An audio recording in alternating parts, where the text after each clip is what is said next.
Hello, my name's Mark Sidders and today I'm going to make a spoon.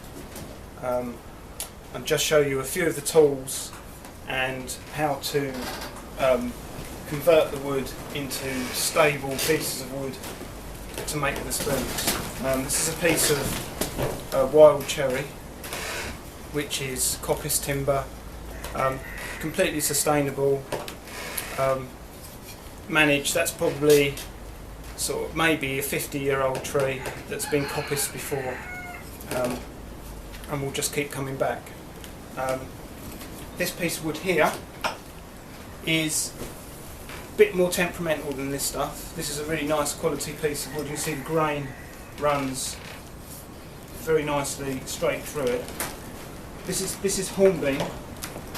I've chosen this piece of wood because if you look, you can actually see a parallel divot, and that's part of the tension wood, the way it's grown, but predominantly it's straight, and so you've got no wind in it. So often you'll see it spiral round, so that means when you split the wood, the piece of wood will spiral as well, which makes it a little bit more difficult.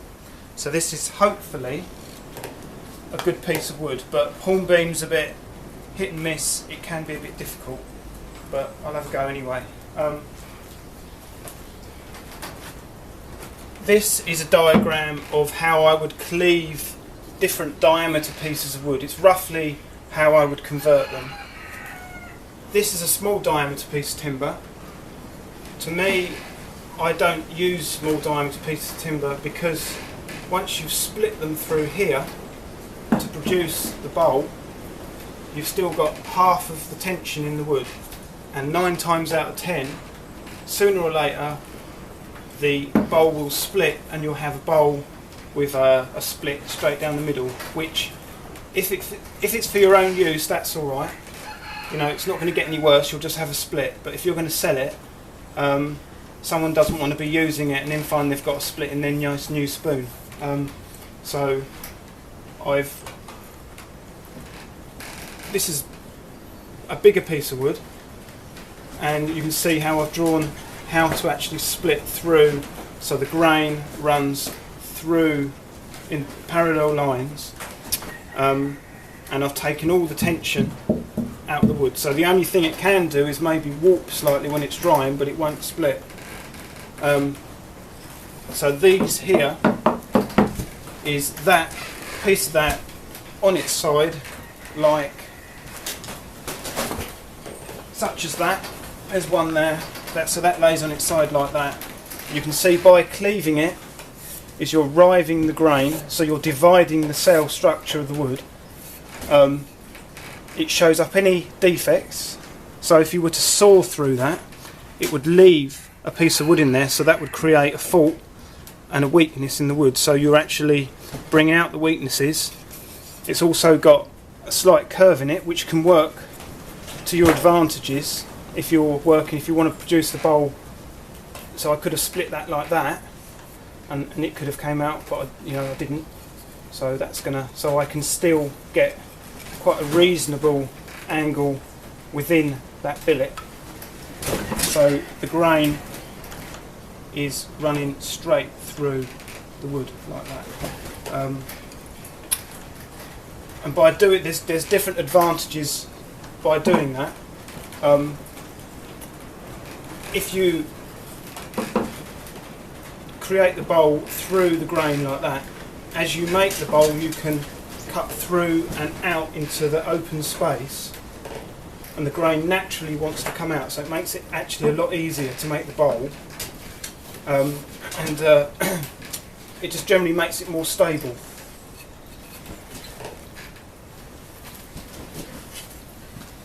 These are my basic tool set. This is an old spoke shave. You can get metal ones, which I don't really get on with. These are great when they are working well, but if they're not sharpened right, they're absolutely hopeless and you'll struggle. But once you're able to sharpen them and use them, they're brilliant. This is a blacksmith made really it's like a lever. It's kind of like a hybrid spoon gouge that I used a lot of Swedish spoon carving tools and stuff, and I found them quite slow, so I sort of developed this, which my friend who's a blacksmith has made up, and it works as a gouge but also as a lever, so you can actually lever the wood out. Very basic. That's a very old draw knife. That's the sort of size you want. Again, you can get these quite cheaply, or you can get a blacksmith to knock you up a very basic blade. Don't have to be anything too technical at all. And then that's just a simple gouge, which is probably the main sort of hollowing gouge that I use. And you can see by the edge how over the years the profile of the cutting edge has almost designed itself to suit the purpose of what it's being used for. So what I do is I just hone that edge and I just try and keep it to that profile, and because it's slightly rounded you can actually bring the gouge out and cut through the grain where it's not at very sharp degrees like that, it's slightly domed.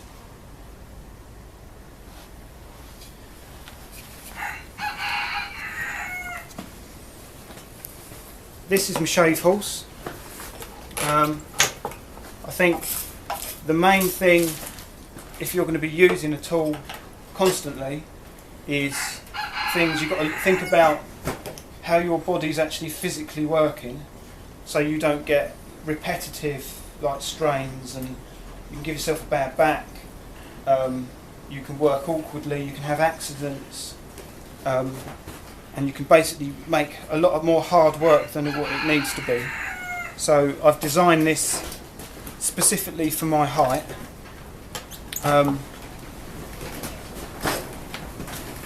So I can sit down and I'm comfortable, my feet are flat on the ground. This creates a lot more pressure having this sort of cantilever effect on here, and it also means that I can keep my foot on the ground rather than have my feet in the air like that, you know, making you more unstable and probably putting too much pressure on the wood. It means I can work with it with one foot like that. I don't have to put much pressure on it. It's only really to hold it. You're not really trying to grip it very hard. All you're doing is you're moving it around very quickly. So just hold it like that. Yeah.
Remove the ends because you get a lot of splitting, you get a lot of very invisible splits that can open and shut, so you can't see that they're there until you've almost finished the spoon, which is a bit frustrating because you can discard almost finished products. So that's now a log for my wood burner, and you can see here this has got a fault in it already, so you've got to go with the fault. Whatever happens, sometimes it doesn't split, but most of the time it will already start to split, so you've got to go with what you're being offered with. So first of all, I'm going to try and, sometimes the split might run up, so you want to try and get that as parallel as you possibly can.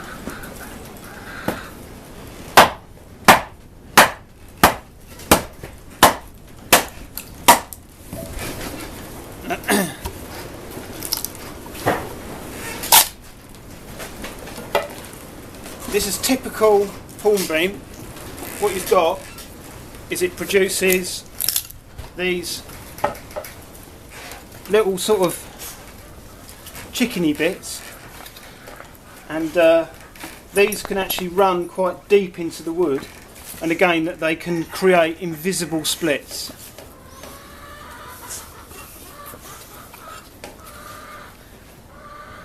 Right, so you're looking at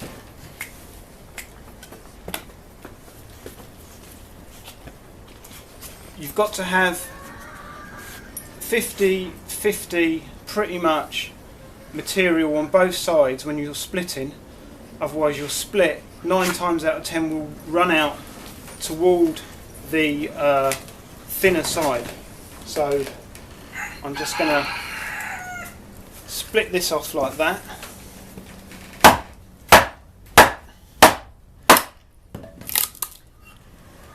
And I'm going to split that through there like that.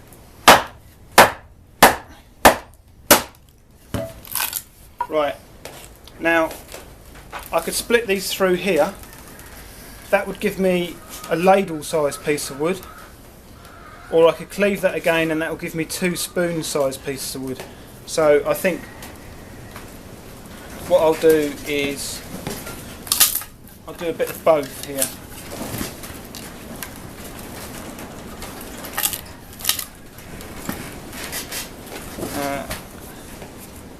I'll do that one again, and keeping my eye on, you've got a very nice clean surface here, that's fine on that side. This side's not so clever. You've got the centre of the tree coming down here, you've got this here, you've got these could potentially run quite deep into the wood. So I think what I'll do is I'll cleave that like that.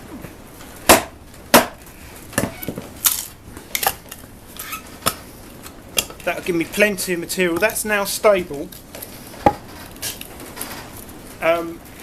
In the middle of summer you want to put these either in a plastic bag or wrap them up in a wet cloth, something like that, and then put them somewhere in the shade where the wind's not going to get to dry it out, because it will still build up little tiny splits across there quite quickly. That bit there, that bit now is more stable. It's not near the centre, so the growth rings are running more parallel through the end, so you can use that like that.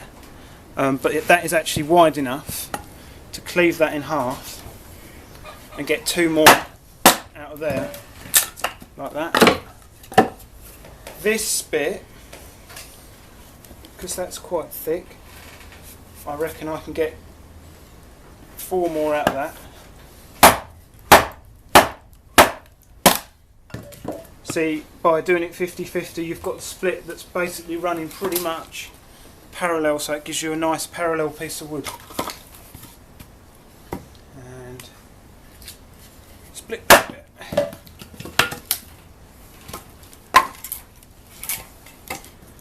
And again I can do that one.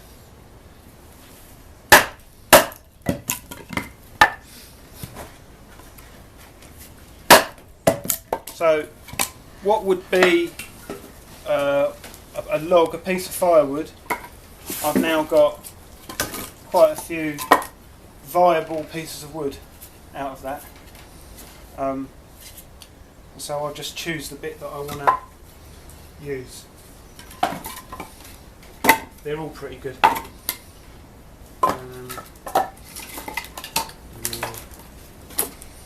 that bit's not so clever. You've got that going on in there. You've got this growth ring in here that goes in. That could cause you problems, but still it should be all right.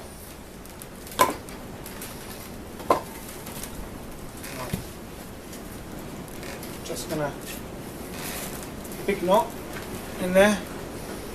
So that'll be the handle end. I think I'll just take this little bit off here. Just take that little bit off.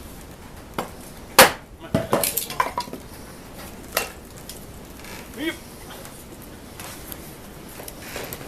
Right.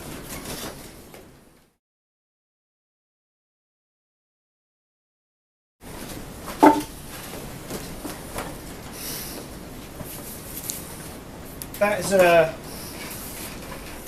Swedish carving axe. I've had this for a very long time. The profile's changed quite a bit because of just the sheer sort of wear and tear. What I was explaining about the weakness in the wood, this is a good example of the weakness in the wood. Because the handle has got a curve in it, you can see where the grain is running in and out, and you've got a split because of the percussive nature of an axe. It's actually split the wood, and that happened very quickly after having it, so I just put a wood screw in it and just taped it up because it was still working, it hadn't broken, so I just left it like that. Right. Chopping block at a nice comfortable working height. You don't want to be chopping up like that. You don't want to be chopping down like that. You want to be standing up. So you can just concentrate on this. As you can see, this needs replacing. Ideally you want a nice flat surface. This has seen a lot of work and probably needs replacing, but I kind of got a bit sort of attached to it. So, and what I'm going to do is I'm not rushing, I'm just moving the piece of wood, keeping the axe coming straight down. All the movement is in the wood. I've made my first cut, I've left a little step on the end, a little block on the end. I'm going to do the same thing on the sides, and then same on this side here.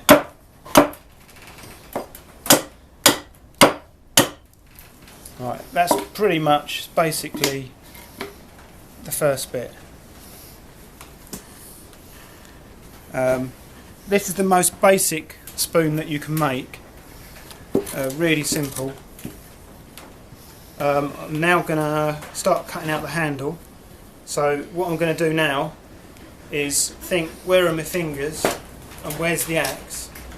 So I'm going to put this on there like that. I want the force to go straight through the chopping block. I don't want it to be doing this, rocking about. So it takes the energy, comes from the axe straight into the piece of wood, straight through onto the ground. This is like feathering, where you're just weakening this side of the grain, so you can guarantee the crack isn't going to run into the handle.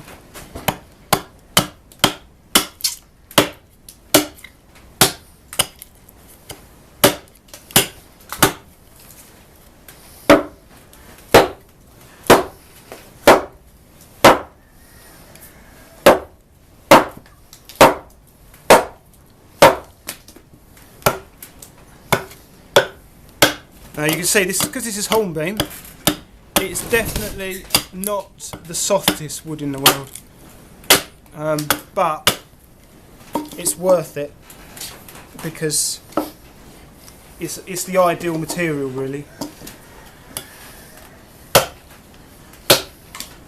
There's lots of wood you can't use. Sweet chestnut is not much good because it delaminates in heat and moisture. Oak is another one. It's okay, but it tends to react with iron and sugar, and the tannins, the tannic acid, can actually make your food and the spoon go black.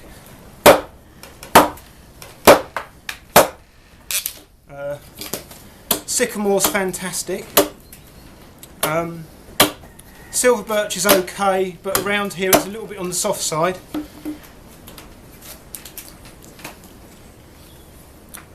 So what I've got now is I've gone from a round piece of wood and produced a piece of wood with right angles. And these right angles they aid you to hold it, and they also help you to get the symmetry right on both sides automatically.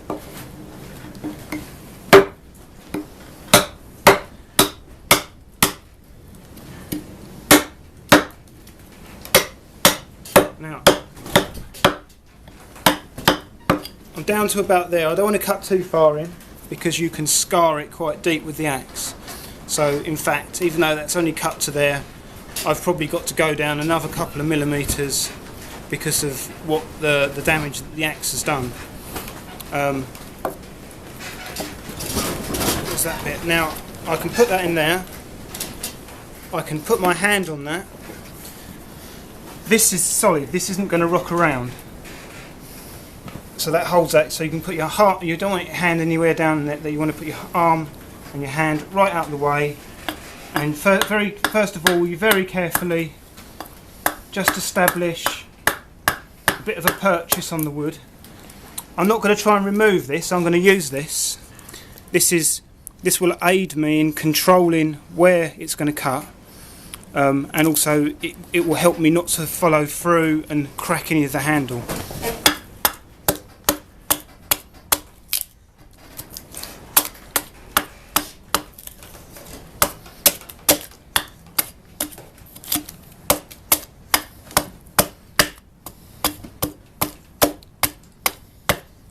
So I've pretty much got a straight line from there to there. So all I've got to do now is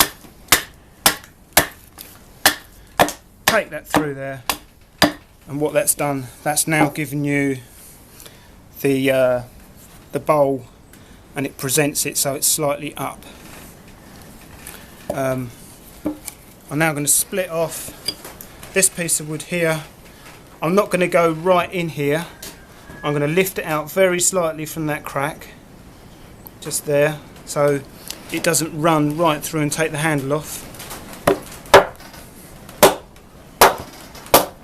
And it always will come up very slightly, and then if you're not that confident, you can actually put the axe on it like that in the right place and then just dump it down like that. And so I'm moving the wood, and again